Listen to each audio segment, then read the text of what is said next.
এই আমি চলি, হ্যাঁ বৌমার আজকে জন্মদিন তো, ওকে উইশ করতে হবে। হ্যাঁ ও তাই নাকি? ঠিক আছে, আমার হয় বৌমাকে তুমি উইশ করে দিও। ঠিক আছে ঠিক আছে, ওকে, টাটা।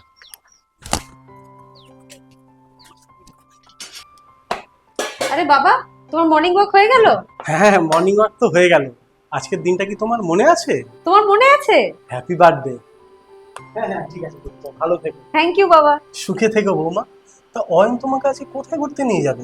না, ও তো ব্যবসার কাজে ব্যস্ত থাকে, থাক এই বছর আর কোথাও যাবো না। আজকেও ব্যবসা?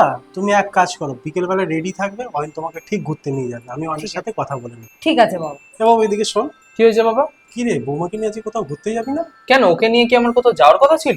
তুই ভুলে গেছিস বৌমার আজকে জন্মদিন? আরে না না, কেন ভুলে যাব? Happy birthday. Thank you. তুই আজকে বৌমাকে নিয়ে অবশ্যই ঘুরতে যাবি। না বাবা, আজকে একটু আমি খুব ব্যস্ত আছি, আমার আর্জেন্ট কয়েকটা ডেলিভারি আছে। আমি এক কাজ করছি, আমি তোমাদেরকে টাকা দিয়ে যাচ্ছি, আর তোমার যা খাওয়ার আনানোর তোমার আর বাবার আনিয়ে নিও, ঠিক আছে? ঠিক আছে। ঠিক আছে বাবা। কি বলছিস রে বাবু? না না বাবা, ঠিক আছে, থাক থাক, তুমি কাজে যাও, কাজে যাও। ঠিক আছে।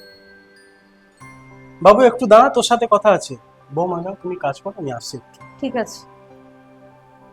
এ বাবু একটু দাঁড়া, তোর সাথে একটু কথা আছে। হ্যাঁ বলো বাবা।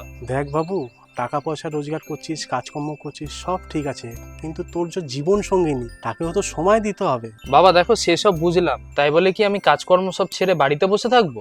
দেখ, কাজকর্ম টাকা পয়সা তো সারা জীবন থাকবে, কিন্তু তুই এমন কিছু করিস না যে জীবন শেষে শুধু তোর টাকা পয়সাই থাকবে, ভালোবাসার আর কেউ থাকবে না। সেই জন্য বলছি, কাজের সাথে সাথে নিজের পরিবারকেও সময় দে, আর নিজের বউকে খেয়াল রাখ। হ্যাঁ বাবা, আমার অনেক বড় ভুল হয়ে গেছে, আমি বুঝতেই পারিনি যে এতদিন ধরে আমি এই ভুলটাই করে চলেছি। আমাকে বাবা ক্ষমা করে দিও, আমি ওর কাছে গিয়েও ক্ষমা চেয়ে নিচ্ছি। ঠিক আছে ঠিক আছে। আর বন্ধুরা, ভিডিওটা ভালো লাগলে অবশ্যই লাইক, শেয়ার আর সাবস্ক্রাইব করে দাও।